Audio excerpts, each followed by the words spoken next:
So hello guys, आज हम समझने वाले हैं what are the some tips for making effective Facebook ads. So वैसे फेसबुक एड्स के अंदर बहुत सारी चीज़ें हैं गाइस, लेकिन हम यहाँ पे एक क्विक ओवरव्यू करने वाले हैं कि हमें किन इंपॉर्टेंट चीज़ों का हमें ध्यान रखना है ना। तो ये मैंने 4 चीज़ें जो बेसिकली यहाँ पर मेंशन कर रखी, तो उसके बारे में हम समझने वाले हैं। तो सबसे पहली चीज़ जो है एड ऑब्जेक्टिव्स, है ना। तो हमारा जो हम कैंपेन रन कर रहे हैं, तो उसका ऑब्जेक्टिव्स का मतलब ये है कि हमारा जो कैंपेन है उसका गोल क्या है, उसे हमें उस कैंपेन से, उस एड से हमें क्या रिजल्ट्स चाहिए। तो यहाँ पर बेसिकली आप देखेंगे, यहाँ पर फेसबुक जो है हमें वो 6 जो है एड ऑब्जेक्टिव्स के ऑप्शन देता है। तो बेसिकली वो हमें सबसे पहले लेवल पे हमें सेलेक्ट करने होते हैं। तो यहाँ पर awareness, traffic, engagement, leads, app promotion and sales. तो बेसिकली 6 हमें कैंपेन ऑब्जेक्टिव्स मिलते हैं।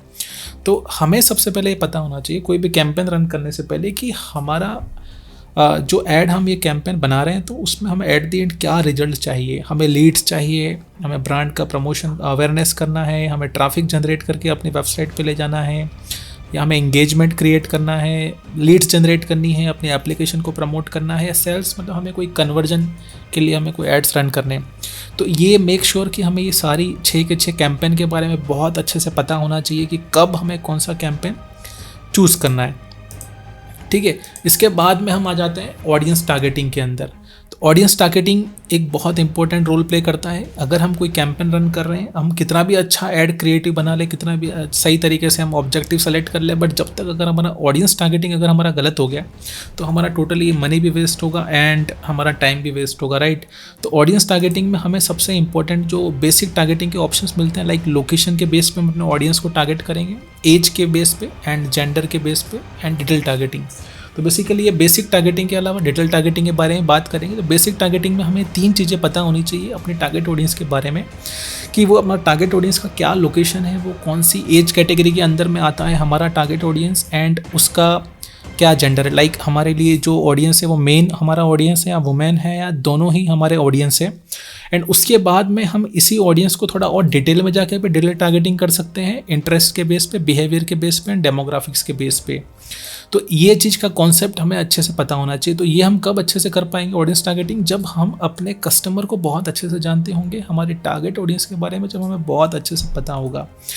उसके अभी हम बात कर लेते हैं बजट्स एंड शेड्यूल के लिए। तो बजट एंड शेड्यूल भी एक बहुत इंपॉर्टेंट रोल प्ले करता है गाइस। बजट एंड शेड्यूल में अगर हम बात करेंगे, तो बजट में हमें 2 ऑप्शन मिलते हैं।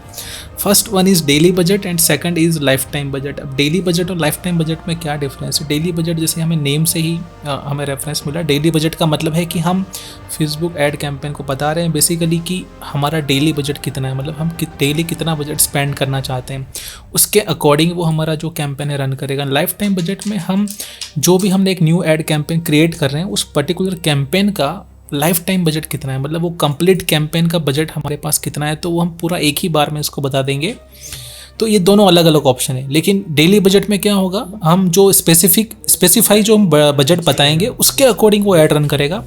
लाइफ टाइम बजट के अंदर वो फेसबुक ऊपर नीचे कर सकता है, मतलब कभी हो सकता है अगर अपना ऐड बहुत अच्छा परफॉर्म कर रहा है, अच्छा इंगेजमेंट आ रहा है, अच्छा सीटीआर आ रहा है, अच्छा लीड्स आ रहा है, तो उस केस में हो सकता है वो उस दिन के लिए अपना जो ऐड कैंपेन का बजट है वो बढ़ा दे, और हो सकता है दूसरे दिन अगर इंगेजमेंट इतना अच्छा नहीं आ रहा है तो वो हो सकता है कम कर लेगा। तो ये थोड़ा फ्लेक्सिबल ऑप्शन रहेगा फेसबुक एड्स के ऑप्शन के पास में, थोड़ा ऑटोमेटिक भी बोल सकते हैं इसको। डेली बजट में हम स्पेसिफाई कर देते हैं। एंड सेकंड इंपॉर्टेंट ऑप्शन जो रोल प्ले करता है विच इज शेड्यूल। शेड्यूल का मतलब है कि हम जो अपना कैंपेन बना रहे हैं वो हमें कितने टाइम तक चलाना चाहिए। अगर हम अच्छा कैंपेन, हमें परफॉर्मेंस चाहिए, तो अपना जो एड कैंपेन है वो जितना लॉन्ग चलेगा, मतलब 10 दिन, 12 दिन, 15 दिन, जितना हमारा कैंपेन का लाइफ जितना लंबा रहेगा, इतना बेस्ट रहेगा अपने लिए।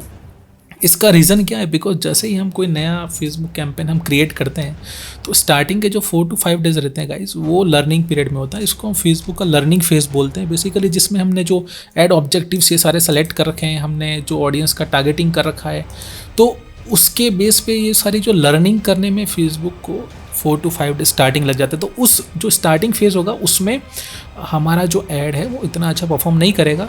तो उस केस में हम जैसे ही उसको कैंपेन का हम थोड़ा लाइफ अगर लंबा रखेंगे, 10 दिन, 15 दिन, तो उस केस में क्या होगा, हमारा जो परफॉर्मेंस है वो इम्प्रूव होता हुआ दिखेगा, इम्प्रूव हो सकता है। अब last and most important which is ad format. Ad formats में बेसिकली हमारे पास 3 ऑप्शन रहते हैं। हम इमेज एड्स क्रिएट कर सकते हैं, video ads and carousel ads. Image ads में क्या है, जैसे हमें नाम से ही पता चल रहा है, हम कोई इमेज ग्राफिक का यूज़ करके हम कोई ऐड यहाँ पर क्रिएट कर सकते हैं। वीडियो एड्स के अंदर हम कोई वीडियो का हम यूज़ करके एड्स बना सकते हैं। कैरोसेल एड्स के अंदर हम अप टू 10 इमेजेस यूज़ कर सकते हैं या वीडियोस ऐड करके हम कैरोसेल एड्स बना सकते हैं। तो एक ही कैंपेन के अंदर हम मल्टीपल इमेजेस ऐड करके, जैसे हमारा अगर कोई प्रोडक्ट है तो मल्टीपल हमने प्रोडक्ट की इमेजेस ऐड करी एंड हम कैरोसेल ऐड बनाकर दिखा सकते हैं। तो अगर इन तीनों ऐड फॉर्मेट पे देखें तो तीनों का अपना अपना इंपॉर्टेंट रोल प्ले करता है, अलग अलग बिजनेस ब्रांड के अकॉर्डिंग डिपेंड करता है, इंडस्ट्री वाइज भी डिपेंड करता है। बट अगर हम देखें इन तीनों में से तो वीडियो एड्स के अंदर हमें जो अटेंशन है वो हम ज़्यादा ग्रैब कर सकते हैं। वीडियो एड्स के थ्रू हमें जो है अटेंशन बहुत जल्दी मिल सकता है। इमेज ऐड में हो सकता है कि हमें यूज़र का अटेंशन एकदम से क्विक हमें नहीं मिले, बट वीडियो एड्स के थ्रू हमें, अगर हमारा बहुत ही अच्छा हम एनिमेशन करके अच्छा सा वीडियो हमें बनाया है, कैची वीडियो बनाया है, तो हमें यूज़र का बहुत अच्छा अटेंशन मिल सकता है। एंड जितना अच्छा अटेंशन मिलेगा, जितना अच्छा इंगेजमेंट आएगा हमारे ऐड के ऊपर, हमारा ओवरऑल जो ऐड कैंपेन है वो अच्छा परफॉर्म करेगा। Thank you guys.